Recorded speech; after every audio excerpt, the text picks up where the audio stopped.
there was like all these rewrites in the script and everything went down. And all of a sudden, it turned out that I was gonna die. Like, that was a rewrite. That was a rewrite. I wasn't supposed to die originally. Looky, looky, I got hooky. I was a fan of Robin Williams since Mork and Mindy. Did you always feel a close connection to him? To Zuko? Yeah. Whoa! I haven't practiced for a while. It's all right. I had no idea anybody was watching the show. I thought, like most cartoons you do for Nickelodeon or Disney, I was doing Jake Long at the time, your audience is... Avatar's been here for 20 years. Joe. When you first took on this role, did you expect anything like this? No. Joe, no. No, Joe. This Avatar is an anomaly I think in my life and probably the world. It's a very strange thing. It's like I had no clue that this was even going to make it to air. Oh, wow. I've been an actor for 40 years.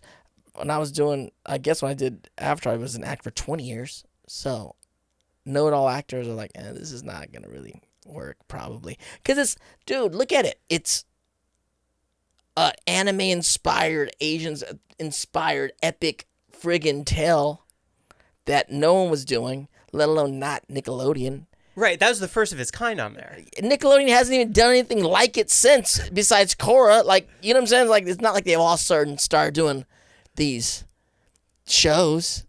It's like this thing that was like, this is not Nickelodeon. This is not going to make it on the air. This is way out there. It's a show talking about genocide and, you know what I'm saying? Like serious stuff. It's serious stuff. And funny. And it was cool. I thought it was cool. And then when it got on air, I was like, oh, this is cool. And there was no internet. So I had no idea anybody was watching the show. I thought, like most cartoons you do for Nickelodeon or Disney, I was doing Jake Long at the time, your audience is whatever, 9 through 12, 8 through 13, kids watching after school, and cool, it's a great paycheck, and it's a cool story. This is a cool story. Like, we actually got into it. Like, me, May, Whitman, Jack, we would, like, come on the days of shooting. Like, did you read the script this week? Like, this is crazy. What's happening?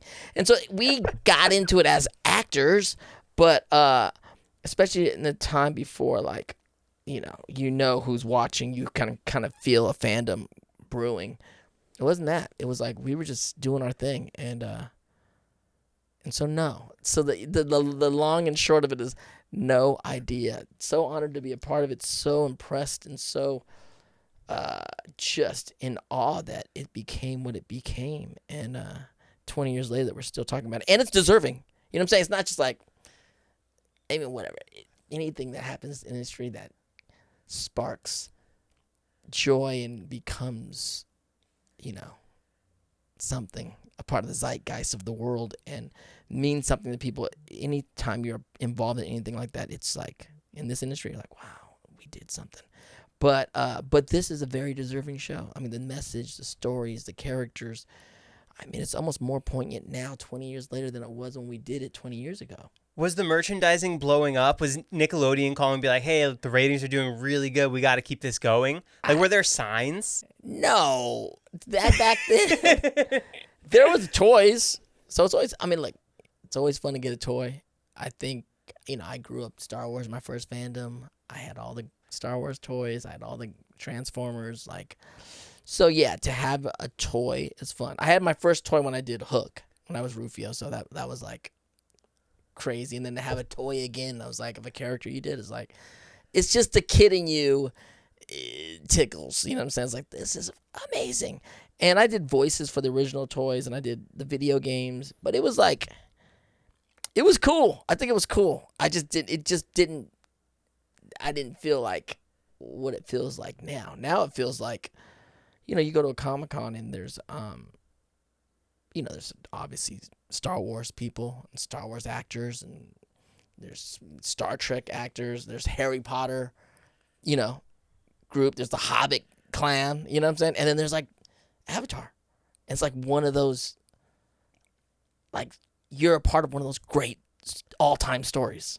And it's phenomenal. And it's amazing. It's amazing just to be there and to be around all those folks and be fans of each other's stories and fans of each other's characters, and have fans out there representing all their things. to see someone wearing a shirt of a character you're doing or the gang that, it's like, man, this is phenomenal. Did you always feel a close connection to him? To Zuko? Yeah. First of all, I come from the theater, and like we all grew up doing a lot of roles. I studied with my brothers.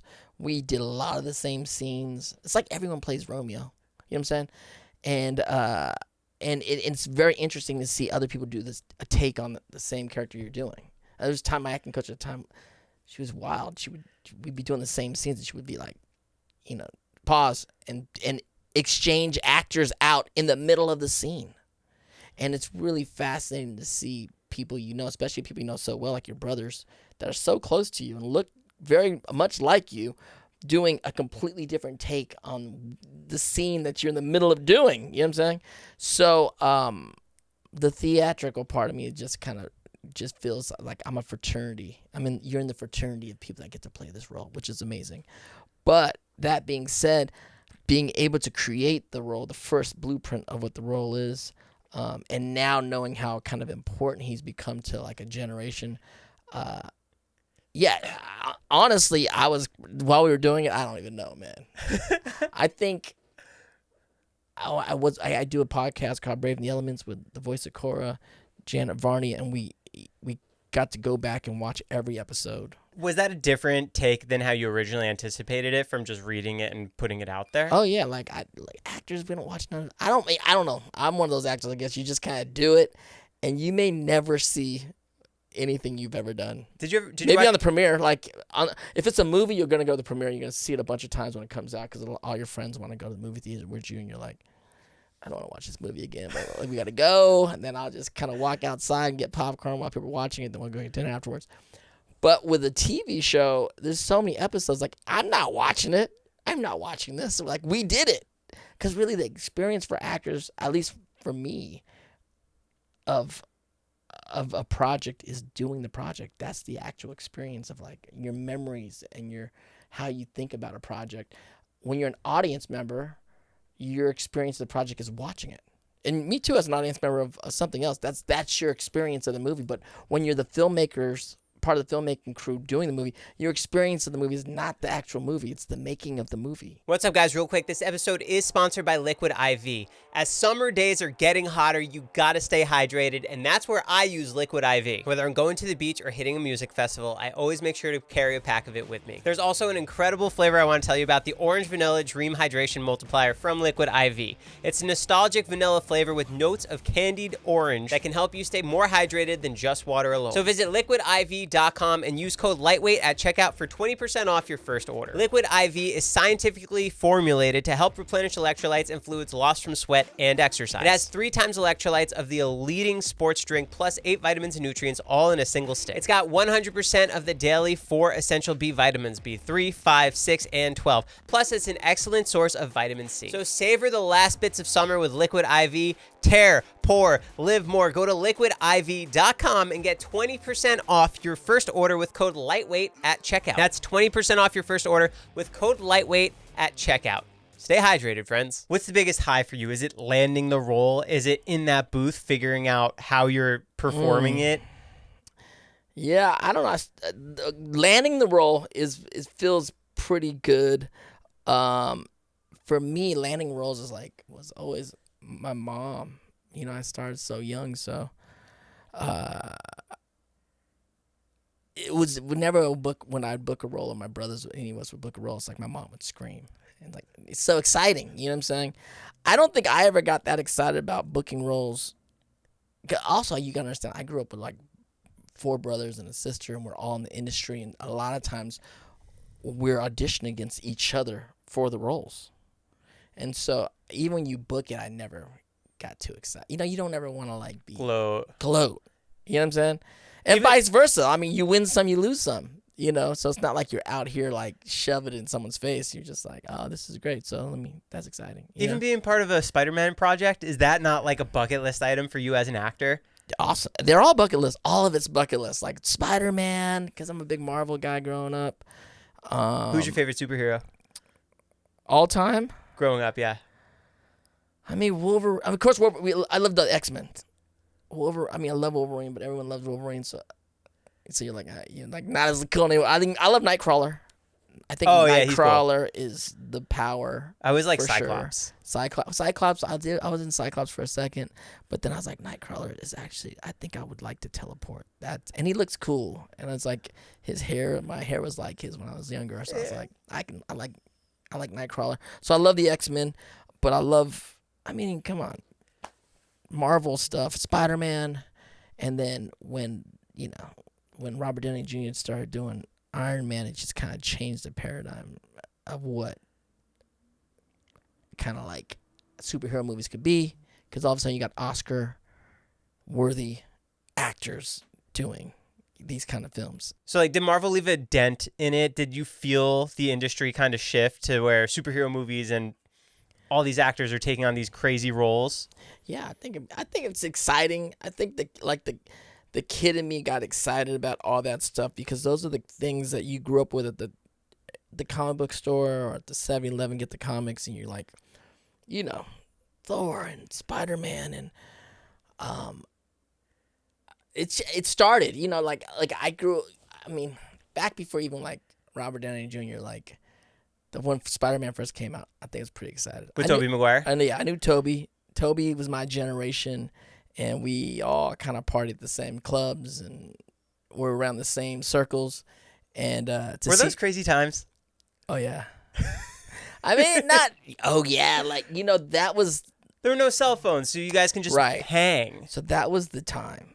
So that era, I think that's way. I mean, I love this era, and I think it's gonna be more talked about shortly because we're getting older and we're like all a little more. I mean, my generation, and I think we're a little more nostalgic about all those times, and it was a different time in the world, right? There's a movie coming out right now. I saw some of it. There's a documentary called Ballistics coming out, which was a club that David Faustino threw, a teenage club, back when we were teenagers, young Hollywood, late 80s, early 90s, and Faustino's married with children. He's like a TV star, but a lot of people don't know, like, he was so influential in like the LA hip hop scene. Like, a lot of people don't know that. Because you don't understand, like, we all grew up in the hip hop generation, and we were a part of it. I just watched The Whackness, and I was like, yeah, that's what. With Josh Peck. Yeah. And people, we were watching, my wife was like, I was like, no, that's the era we grew up in. Like, that was our world that we were in. And so you would see something like Tobey Maguire, Leo and Toby real tight, and like at all the hip hop clubs, but it was cool because there was like these. Ballistics was a teenage club. It was like literally for teenagers. I don't even know. It's 18 and under club. I don't know. It was like we were kids. Did you have to be talent to get in or invited? No, everyone got in. I mean, but I'm talking like you're like Leo and Toby and like Soleil Moon Frye, like Punky Brewster, and like I don't know. I mean, anybody at that era, kid actors, we were all there, kind of being grown-ups in a way. And then not only that, like Lindsay Lohan, Hilary Duff, they weren't even around. Oh, yet. Lindsay Lohan was like, she didn't come around till way later. She's young. Hilary Duff, they were like young.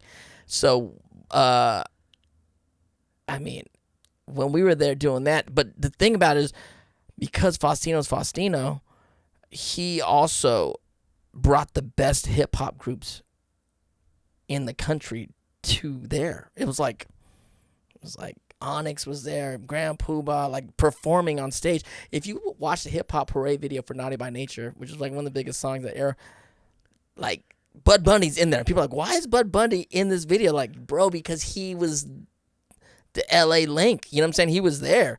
And not only him, like him, I mean, a lot of people don't know, like Brian Austin Green from 90210, really big part of the LA hip hop scene. Produced. Oh yeah, he had an album too. He had an album that's dope called Green Lights. Really good album. I like a few songs in there. But he was really talented musician, and he produced a lot of tracks for like The Far Side, the Black Eyed Peas.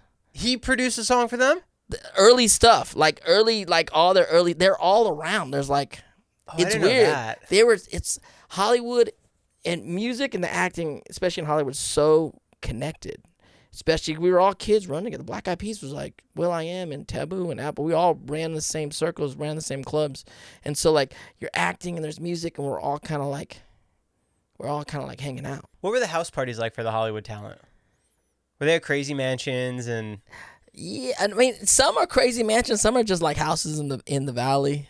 The thing is about L.A. is that, especially in that era, in all eras, I'm sure it's still going on today, even though I'm like a little, I'm the older little. And I'm not out on the scene as much. There's the club scene, and the club scene got big for a little bit, 2000s plus. But LA's always about, okay, a hot club, sure, whatever, what was it, Delilah, supper club, depending on what the era we were in, right? And then, but LA closes early. You're from Jersey, right? So yeah. New Yorkers, you guys go till 4, and you guys are doing your thing. And no one knows where anyone lives anyway. You don't even end up at someone else's house unless you're sleeping with them. But in LA, it closes at 2. So after 2, usually that dope after hours is can we go, if you're like a wild one, you want to go downtown, get into some stuff, you go to after hours. But if you're just hanging, you get with the exclusive clique, and you end up someone's house. And it's always some cool house in the hills, and then that's like the extra exclusive spot where you're just like really hanging and talking with people and vibing out, and that's cool if you can get invited to the house party afterwards. And I've had my eras where we had houses in the hills where it's like you'd send the text message out, it's like 2:15, you're leaving the club, and you just send the mass text out like, yo, pool party, here's the address, and you send it to a bunch of friends and see who shows up, and then you're just vibing in the jacuzzi with people. Yeah, I mean, that's cool. That's cool. I mean, those are cool nights and strange nights, When I ended up at what's that guy's name? Robin Thicke's house up in Doheny, like after hour joint, Are they hanging out there too?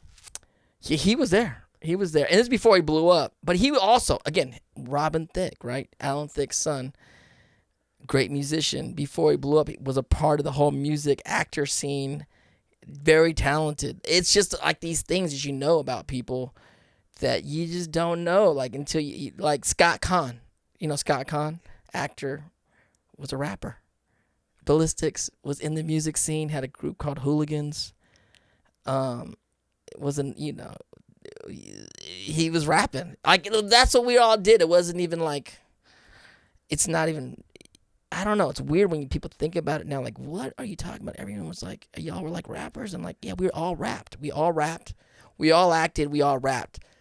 All the actors wanted to be rappers. All the rappers wanted to act. That's why there's so many actors that started, so many rappers started acting. We were going both ways. You know what I'm saying? Who do you think is the best rapper turned actor in today's world? Best actor turned rapper is Drake, for sure. Drake. Over 50? 50's got some good movies. 50, yeah. No. Oh, you said actor turned rapper or rapper turned actor? Rapper turned actor. Okay, actor turned rapper is Drake because he went the other way. He went the other way. So rapper turned actor, Mos Def. Mos Def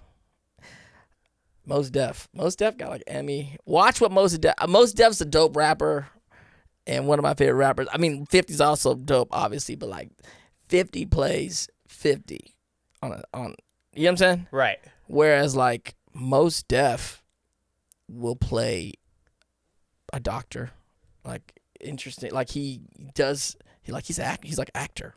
He can also play the street dude, like he's doing. But a lot of rappers will play the street guy. You know what I'm saying? Whereas like Mos Def is like, I would say also an actor. You know what I'm saying? Right. Yeah, which is great. You worked with Avatar, incredible creators, but you also worked with Steven Spielberg on Hook. Yes. Were there any similarities being around such creative geniuses that you noticed being in their orbit? Like, what's the commonality between them? That's a good question, Joe.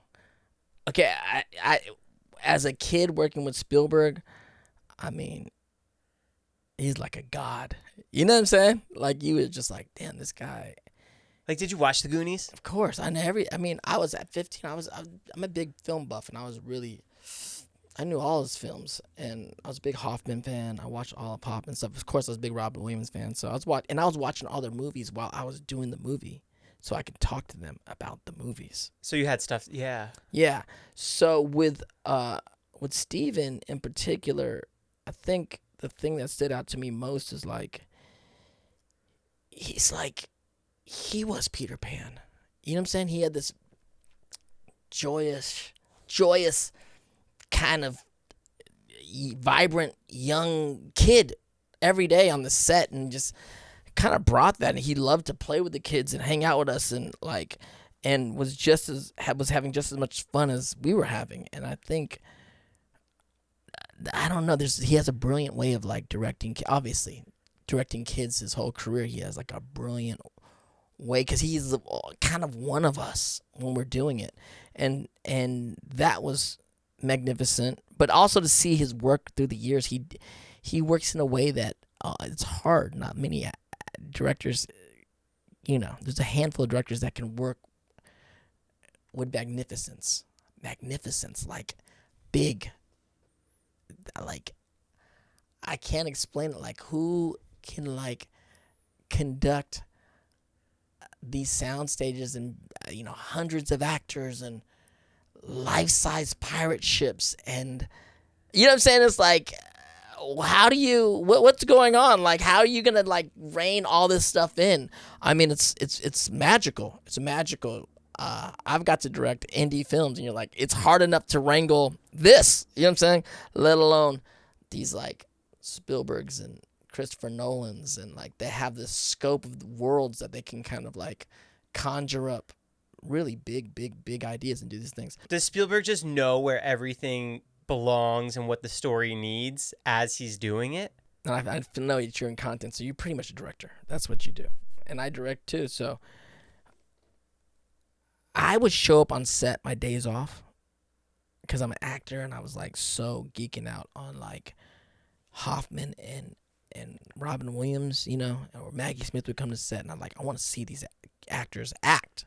And I'm a cast member, so I'm like, I would show up on my days off, right? He was like, they were like, what are you doing here? I'm like, you're not working today. And I was like, no, I just want to I have a ticket to the show, I'm like a student, like just here. And I would sit beside the camera and like watch Hoffman do character work and watch Robin Williams improv. And what I didn't know also is I was watching Spielberg direct, because I didn't know I was going to direct someday or produce. I didn't know anything. I'm 15. I'm an actor. And Steven was like, what are you doing there? And he started teaching me about directing, started talking to me about directing, about lighting and camera movement. He was like, this is motion pictures, Dante. Like, I like motion. The camera should be moving, all this kind of, I was like, whoa, okay. And so I got a taste of a little bit of what directing was. My mind was, at that time, wasn't really on directing at all. I was like very focused on what the actors were doing. So I don't know exactly his style of directing. I wasn't really picking up on, I wasn't really studying him that way. He was just kind of like a larger than life presence on the set. Like it's very rare that, sometimes you're on the set with big movie stars and like the director is as big, if not bigger presence than they are. Dustin Hoffman stayed in character for Hook the whole time? Yeah, I mean, he's a method actor. Oh, yeah. So he did, like, he would actually came early before he started playing the character, just to be around the set a little bit, and he was just kind of hanging out and being Dustin. And so experienced him like that. And then, yeah, of course, I experienced him as, like, Captain Hook for large parts of the day. I don't know if it's, like, 24/7, but, yeah, long parts of the day. But he was cool, man. He was. There was being very adversarial towards me as a young actor before we started working together, and not understanding, that he was a method actor. And he was like, he's Captain Hook. He's like, you're Rufio, I'm Captain Hook. Like, we don't clash, right? Yeah. So there was like, and I'm like, you're one of my heroes. I'm like stressing out. Like, why is this guy? He's like, yeah, exactly. Like, kind of like treating me like mean. You know what I'm saying?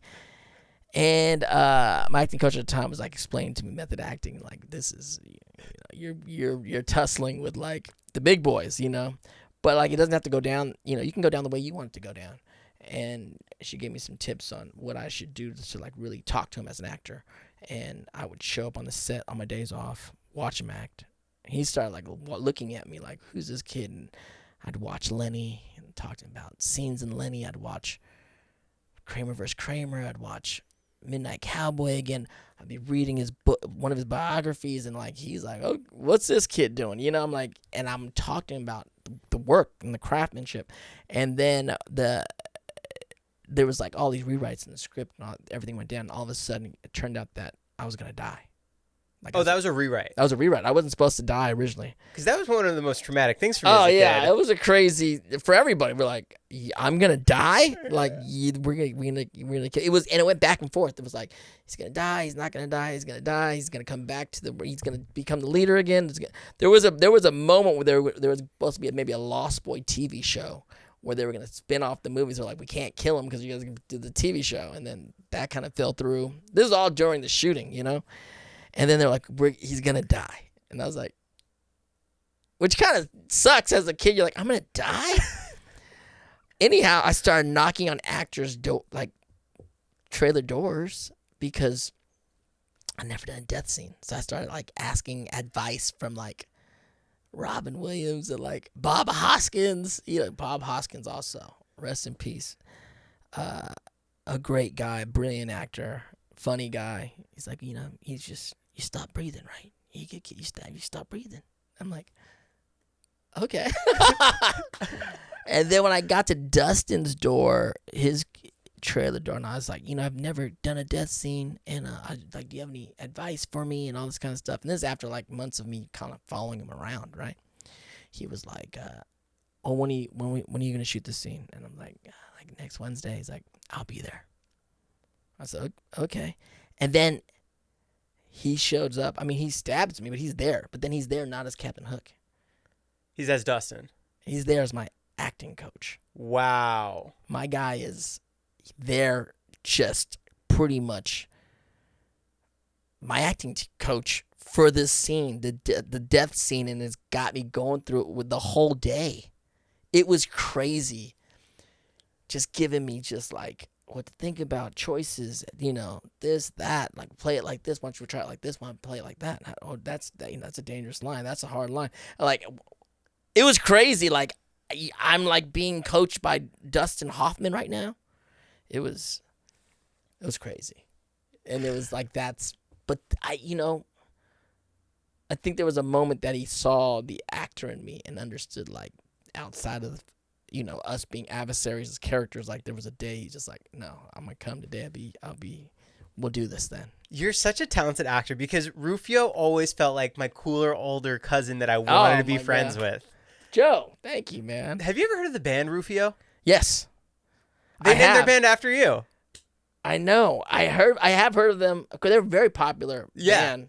And I was obsessed with that band. I was obsessed with the movie. Really? So it all just felt full I never circle. saw the band perform, but they played at the Roxy here in LA one time, unbeknownst to me, and I rolled into like the In-N-Out Burger on Sunset, and I guess they had just performed like an hour before or something like that, and then there was like all these Rufio fans. Oh, and you walk in? And I walked in to go to get like a double, like, Rufio, after a club or something. Yeah, and the whole place started chanting. And I was like, what is happening? But yeah, Rufio lives on, I love that. Looky, looky, I got hooky. Yeah. Did you think that line was going to transcend for a while? No. I don't know. I don't know. You forget the lines that you're doing when you're in it. You never think of any of these lines. You're just kind of doing it. I mean, that was like a cool line in the movie. My thing about that line, which I like, is I did all my real sword fighting. Yeah, you went to classes for it. Yeah, I studied like 3 months before we started shooting, and then I had to study like every day. Was that on your own, or did they be like, no, hey, that was on them. They were like, they had teachers for me. You got to know how to do it. Real fencing teachers. Shout out to Ted. Ted was my man. And then also Jan and Dan, which were the fight choreographers. So I did fight choreography training and real fencing training. Wow. So when we're doing it with me and Dustin, or maybe it was a stunt double, when I do that scene, I swipe at him, and I got so close that if you watch the movie, I cut off a button on his jacket, and I say, "Looky, looky, I got hooky." It was like it was close.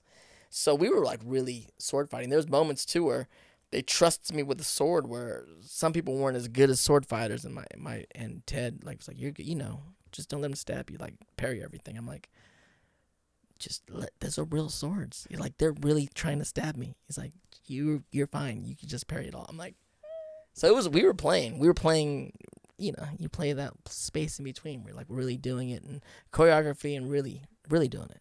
The imaginary dinner scene. Yes. What are you guys throwing at each other? Is it slime, Play-Doh? It was they were making it right off camera. Like a cake? It was like really thick cream and stuff. It was sweet. For sure, it was sweet. But it looks tasty. Yeah, they were making it. We did that scene twice. I think the first time it wasn't as vibrant as Steven wanted it, and then we did it again with more vibrant. Now you can go to the store and get these crazy frostings they're ready to go. Yeah. You can probably buy them. But back in those days, it's like, no, that did not exist. They were right outside the camera making these things, and he was like, kind of more color, this and that, and then they would give it to us, and we'd go at it. How many takes does it take to throw on your face? There was a few. And it was funny, that scene, everyone loves that scene. It's a magical scene, and when I watch it, it's like so magical when it reveals, and the idea of a food fight is phenomenal. Everyone loves a food fight. But again, it goes back to your experience. If you remember, for me playing Rufio, that was the moment I started losing my crew, my Lost Boys. And so my feeling for that scene's always sad. But everyone's so joyous when they talk about that scene, and I'm like if you remember who I am in that scene, it's a very sad scene for me, because it was the beginning of the end of me being the leader of the Lost Boys. You know what I'm saying? And for us viewers, that's the scene where Peter Pan really starts to right. believe. Yeah, and he believes, and it's so it's that's what I'm saying. It's the experience sometimes for the filmmaker is different than the experience. And I totally understand why everyone loves that scene, and part of me is like, I don't really like that scene that much. Do you have any other favorite memories from filming that project? Yeah, man, that's so many great memories, because I was 15 at a time in my life where I was just, a young artist working on the biggest movie in town. Is your family on set with you too during this? Yeah, they'll come in. My little brother played a character that got cut out of the film. It was there's a slave. There was all these slave boys that got captured by the pirates. So he was one of those guys. He worked for months on the set also. But yeah, I mean, plus you're 15. You're really 15. You're really at that age of so much going on, as far as there's girls and there's trouble you get into, and we're they're all actors. Some of us are still friends today. Jimmy Matteo was in that movie. He was in Band of Brothers. We hung out a lot. We're same age, so we'd hang out a lot. I mean, the things that went on off a camera sometimes are crazier, and then you go on and you're working. I mean, during that time, think of everything you were doing when you were 15. Whatever. You're trying to drive. You're trying to, date people. You're trying to get into troubles. But then at the same token, your job is shooting a movie with all these movie stars. And so it was a wild time. I mean, weird things happened at that time. So I was 15. We were shooting the movie. I get busted for shoplifting. Yeah. Were you just trying to see if you could do it? Nah, I mean, I'm from the neighborhood. We I'm from a town called Paramount, which is Compton. It's right next door. Paramount's more Mexican than black. Compton's more black than Mexican, but it's pretty much the same kind of town. That's where I grew up. That's where I'm from. One of the reasons why I got Rufio, which I found out later on from Steven, he's like, you're one of the only kids that scared me when I saw your audition and you do the movie. This character, but I'm from the hood.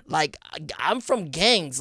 There's a reason why I played the leader of the gang, because I'm around. I wasn't in the gangs, but I know the world. You know what I'm saying? And so, but when you're around that world, the rights and the wrongs, and there's a sliding scale. I mean, there's kids that are in gangs. There's people shooting, getting killed. There's drugs. There's gambling. I mean, shoplifting was like kind of low on the totem pole when you think about what's going on in those days. What was it? What'd you take? Isotoner gloves. Isotoner gloves. Why? It was cold in LA. No, it was that era. I don't know. There's popular at that time. I don't know. Jerry Rice. I don't know. It's like holiday time, and why do we steal stuff? It's just like we're stealing things, as part of like, I don't know. So my mom freaked out. I was like, "What are you doing? You're like shooting this movie. You're stealing gloves." This is the middle of Hook. Yeah. Oh. Yeah. Like I'm still from the neighborhood. I'm still in my neighborhood when I go home. You know what I'm saying? And I'm still running with like my brothers and our boys and stuff like that. So, like a lot, I'm telling you, you're a teenager. You're still a teenager. You're figuring it all out. I mean, so you're telling about that time of my life is like we shot that for a year, like my whole 15-year-old life. So from like stealing things and getting busted, and then we got that led for us getting transferred out of our public high school, Paramount High, and getting shipped to an art high school, which is Orange County School of the Arts, like that. For acting, because my mom wanted us to get be safer than our neighborhood that we were in, and that was cool. And things like that school, weird things happen. Like that school is a great school, Orange County School of the Arts, and we were all of a sudden in a whole fame kind of thing, right? Like me and like my class was me, a bunch of people, very small class, me and Pedro Pascal. My class, like that's our acting class. Like that was we. Do you remember scenes with him? Did you feel like he? Oh, he was dope. He was always one of the dopest actors in our class for sure. He was awkward teen. He was in his own awkward teenage years doing his thing, but always very, incredibly smart, incredibly opinionated, great point of views, hilarious. We did a scene together called Hurly Burly, which is pretty fun. David Rabe, and we were both not good singers with a lot of great singers in our class. This girl Monique was in our class. She's the lead singer of Save Ferris. You ever heard that band Save Ferris? It was like a ska band, and she was a phenomenal singer. It was like all these great singers, and we're like, we sucked. When you're working, we just ditched singing class. Like, it's not for us. Yeah. When you're working on a movie like Hook and you're doing so many scenes with Robin Williams, who is a little more older than you, yeah. What kind of bond does that bring between you and somebody like him? Me and Robin he was cool, man. Robin, I was a fan of Robin Williams since Mork and Mindy, for sure. And I loved his movies as he became this amazing dramatic actor. Moscow on the Hudson, The World According to Garp. Flubber. I love that movie. Flubber. And then one of my favorite movies of all time, still to this day, Dead Poets Society. So, again, I'm 15, getting into poetry, falling in love for the first time, heartbreaking for the first time. Everything's happening, right? We start talking about poetry. So Robin's everything you want him to be, right? Like as far as like he's magical. He's magical. He's the friggin' genie from Aladdin. Like when he's around, when he's in the room, he's so funny and so witty, and he knows everybody's names, and he's joking with everybody, inside jokes with everybody. It's great. And he taught me a lot about how I want to be on the set when you're the number one on the call sheet, when you're like the leader of the set, like, yeah, you should be inclusive with everybody and know everybody and like not just be some aloof star. You should be, involved and engaged with everybody, and he's wonderful. But also, people say he's always on. I'm like, he's beyond on. He's like in the atmosphere, you know what I'm saying? But I also had the good fortune to spend mornings with him in the makeup chair where he was just like, we were just quiet with each other and hanging out, and we'd talk a lot about poetry because I love dead poets, and I've been writing poetry and I'm reading poetry, and he's telling me his favorite poets and my favorite poets, and his rap present to me when we rap movies, like we give presents. His rap present to me is like a really beautiful leather-bound book, Leaves of Grass, Walt Whitman, really beautiful inscription. And I went on to continue to write poetry, and I started a poetry venue in my living room, and it was called Dante's Poetry Lounge, and DPL became DPL, the Poetry Lounge, when I brought some other friends involved with me, and we kind of created this poetry venue, which we just celebrated our 28th year. Oh, congrats. Yeah, anniversary, and it became the largest open mic venue in the country. And when we went to New York, became the inspiration, which became Def Poetry Jam on HBO, which went to Broadway and won a Tony.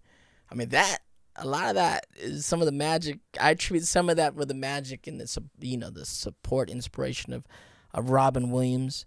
Because what happened was me and my brothers and some cats in my neighborhood, all our boys in our neighborhood, we created our own Dead Poet Society in the hood.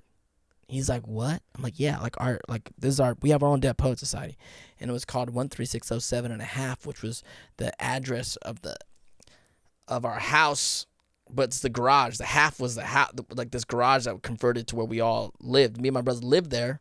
My dad made it into a big room for us, and then all the neighborhood kids that hung out with us would hang out there, and that was the half, and that became our Dead Poet Society, and we would stay up all night and we watched the movie, and we'd write poems, and we'd howl at the moon, and we'd go to the beach and baptize ourselves in the middle of the night in the ocean, and we would, just like the movie, we would try to inspire each other to suck the marrow out of life and to live and be inspired by the dead poets. You know what I'm saying? And we just did it with a hip-hop flair because that's the generation we grew up in.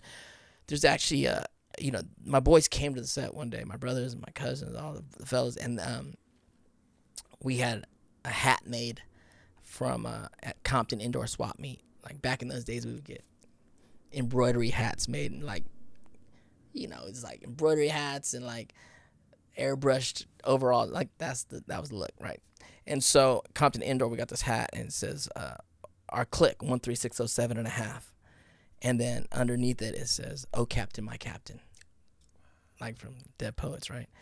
And so they came on the set one day, my whole clique, and we gave them the hat. And there's a picture of, I'm still in my Rufio stuff, and he's in his Peter Banning stuff, and the whole crew's there, and we took a picture, and he has the hat on, which is amazing. We gave him the hat, and which is a beautiful thing that happened later on. I ran to his daughter, Zelda, who did some voices in Avatar, so we have a connection there. But I had seen her right before COVID, and we were like, look, we got to catch up and get coffee. And I sent my condolences about her dad, because rest in peace, Robin.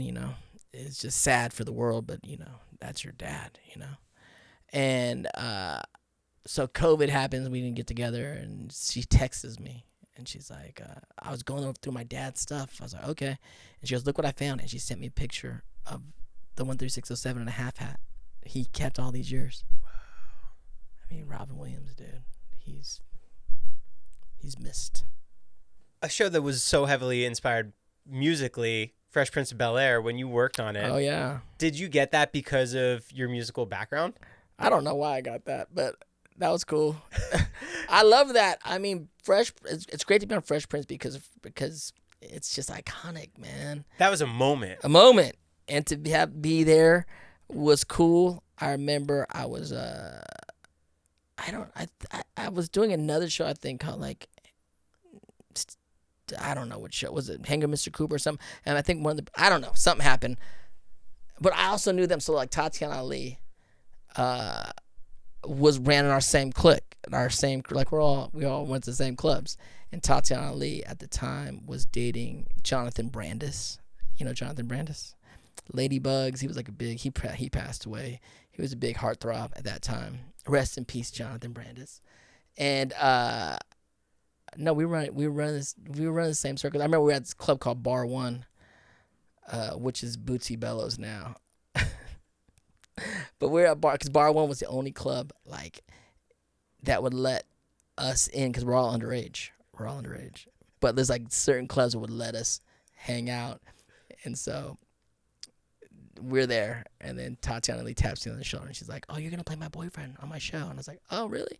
And I got the call the next day, and then I get to play, Ashley's boyfriend. That was a fun show, and Will Smith was young and a star, and he's a rapper, and like we all loved him because it's like, damn, he's a rapper that became an actor. He's probably number one. Yeah, probably actually. He's got to be number one. Yeah, he's got to be. I mean, he's got to be number one. What are we talking about? He is number one. He's number one. We got to go back. He's number one. And but he was very cool. Always been super cool. It was great to be around the set that time, and it was fun to play that character because I'm Filipino, and people didn't know what I was, but I played a dumb jock on the show, and so it's like I always got to play like things that can kind of break, kind of stereotypes, especially for that time and that era. And I love being that. I got to do an episode of A Fresh Prince of Bel-Air. I ended up doing a movie later on, a deep cut film called Fakin' the Funk, where I play this another kind of groundbreaking character. I play this Asian kid who's adopted by a black family, and Pam Grier was my mother. Ernie Hudson's my dad, and he moves to L.A. from Atlanta, and this whole thing, Margaret Cho's in it, and this whole thing about ethnicity and like, but I'm black. I'm like, I'm black, but you're not. You're Asian. Like I was adopted by a black family. Anyhow, Tatiana Ali plays my girlfriend in that movie, so it was like a full circle thing for us to. When you get on Fresh Prince of Bel-Air, does that bring up your value as an actor, where now more agents are seeing your visibility and they're reaching out? Maybe I don't know how the stocks and at that time there was no internet, right? So no one knows how famous. This is how famous people are. Like someone would walk in a restaurant like, oh, I know that girl. She's on Fresh Prince of Bel-Air. That's it. That's how famous you are, right?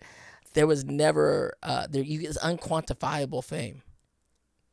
Unquantifiable at that time. There's no followers. There's no social currency like that. It's the weird thing about what social media is, a quantified fame. Right. Whether or not it's real or fake, you know what I'm saying? I don't know. I talk to influencers a lot. I was a part of the whole first generation of kind of influencers because I got brought into Maker Studios, which was the first MCN multi-channel network, and I was like the first kind of like traditional media guy they brought over. Who was on that, as far as creators? I mean, Tim Delgado. Yeah, like the Vine crew. All the Vine crew. A lot of guys. They had so many. I'm trying to think of all the names now, but it was like Batch. Sure, yeah, Batch was.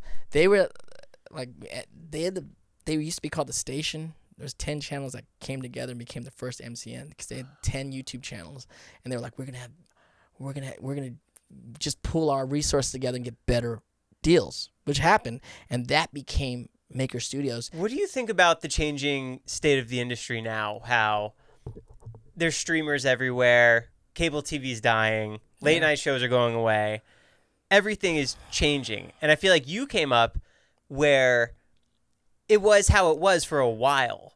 Right. But now it's this ever-changing state of, well, a lot of people consume their content on their phones now. Right. Well, yeah, I mean, Joe, it's been a lot. I'm like the Gap generation kind of guy, and I was there for the early stuff, and we'd have crazy talks at South by and everything about this kind of stuff because I remember I was talking to the head of audience. I'm like, why am I here? Like, I'm with some of the biggest Viners. I was with like Batch and like or somebody, these guys, and they have millions. Like they would literally, tweet something like Snapchat something millions. I'm like, I'm not that. I'm like 10, 15 years older than these guys, but I have still good following. They're like, you have 250,000 people following you on Tumblr. What are you talking about? I'm like, I don't. These guys have millions and millions, but the head of audience is like, this is the deal, Dante. These kids are just doing it. They don't even know what they're doing. It's so fluid with it. You have digested it, and you can kind of talk about it in a way that, we can understand it. They can't. They don't even know what they're doing because they're just doing it.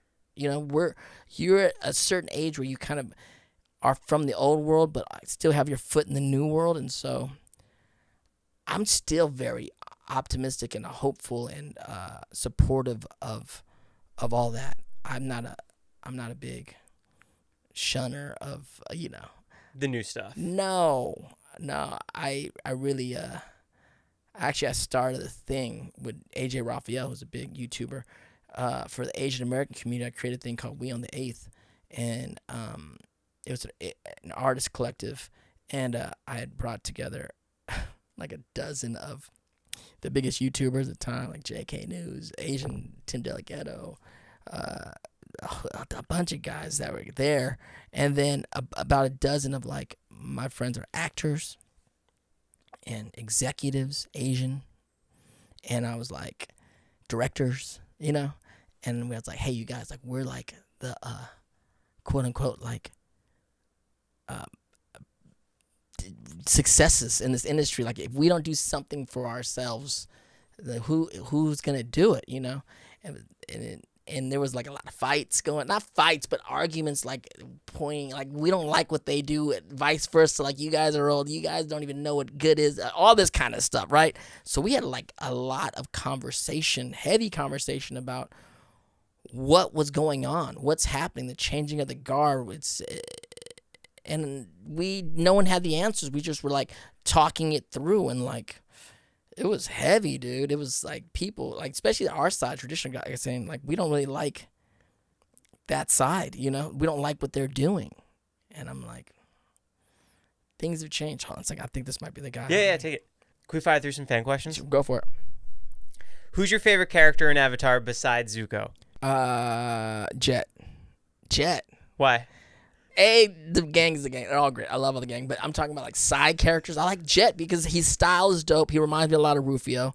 Freedom Fighters and Jet. It's like Rufio and the Lost Boys for sure. But also, there's no one that kind of exemplifies the gray area that that Avatar lies in. That's one of the most powerful things about Avatar to me, is like, I grew up in the 80s, and I love the cartoons that I grew up with, but it was like the Thundercats and like the Transformers, which is like Autobots and Decepticons. Like, the world's not Autobots and Decepticons. It's not just, it's all good or it's all bad.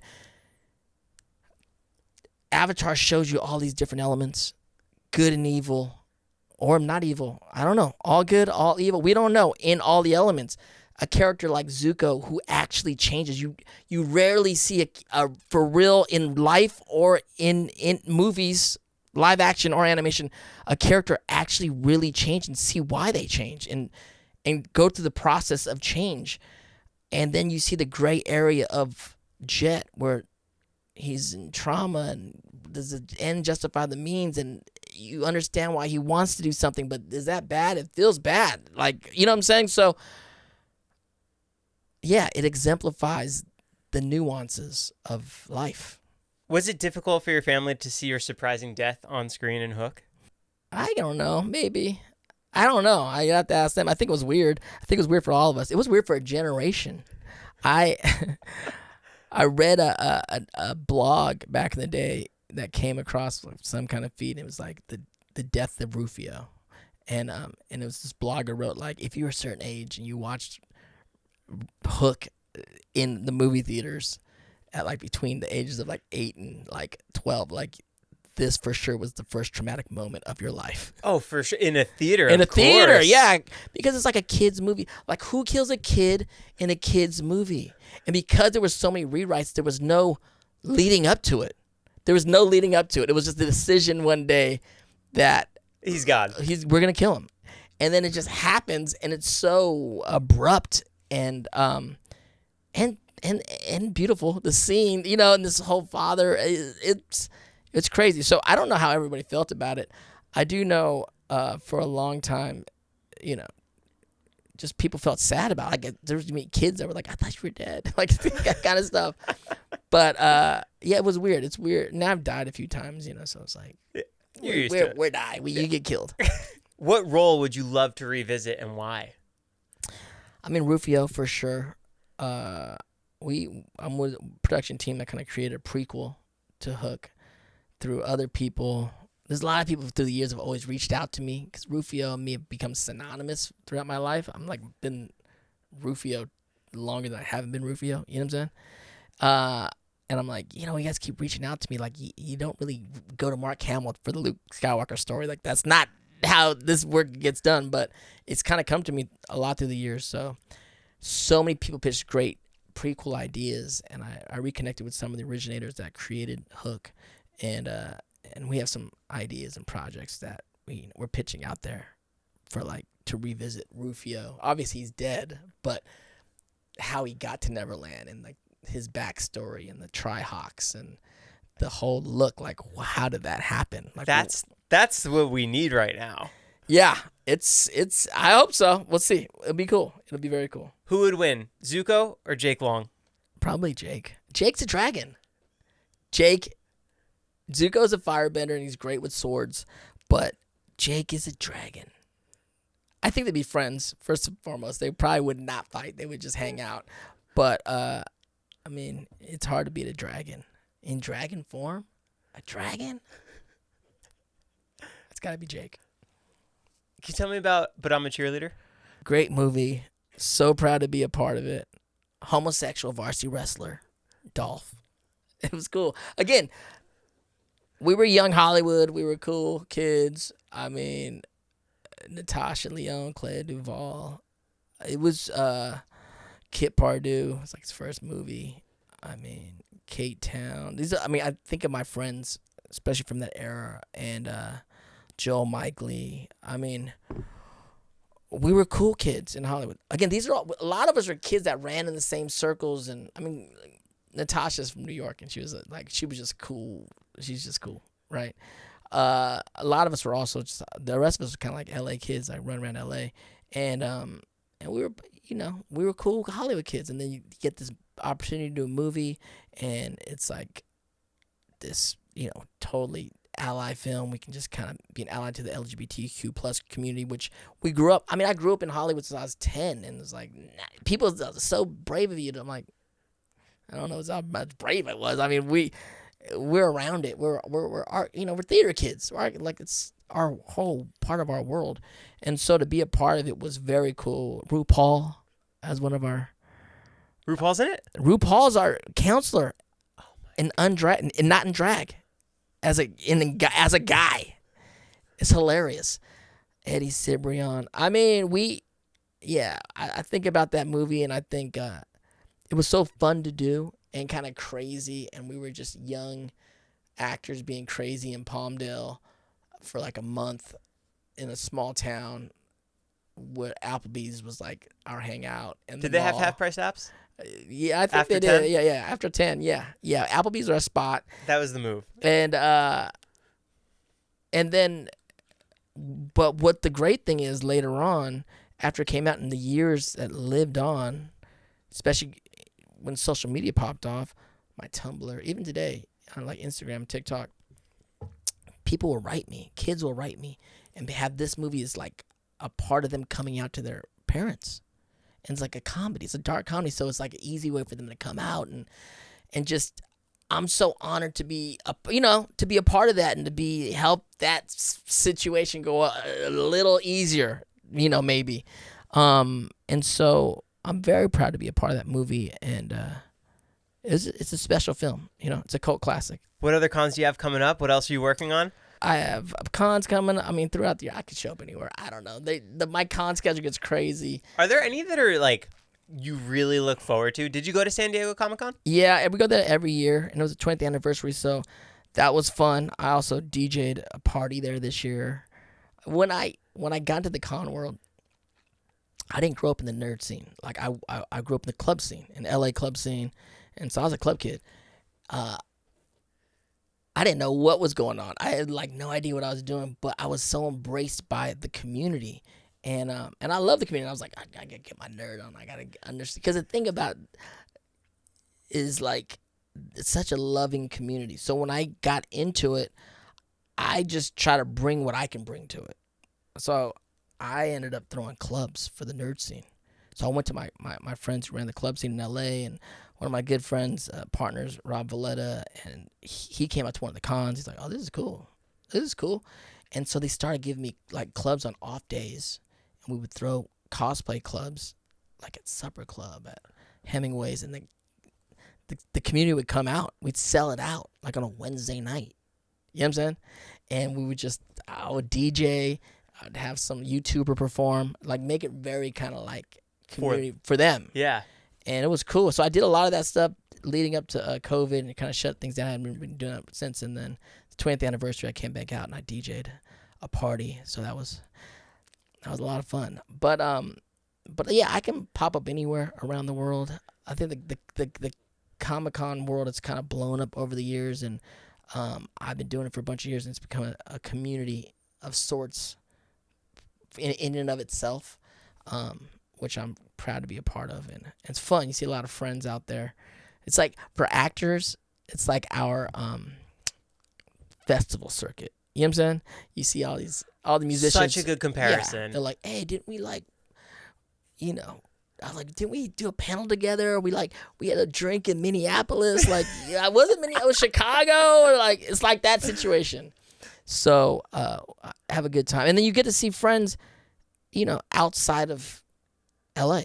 And then that leads to like fun nights out, fun conversations, good check-ins, and it's a good time all around. That's awesome. Thank you so much for making the time. Thanks for coming by. Joe, man, I appreciate it. Seriously. This has been so cool. Guys, Dante's channel is going to be linked down below. Make sure to go subscribe. And if you haven't subscribed here yet, hit it.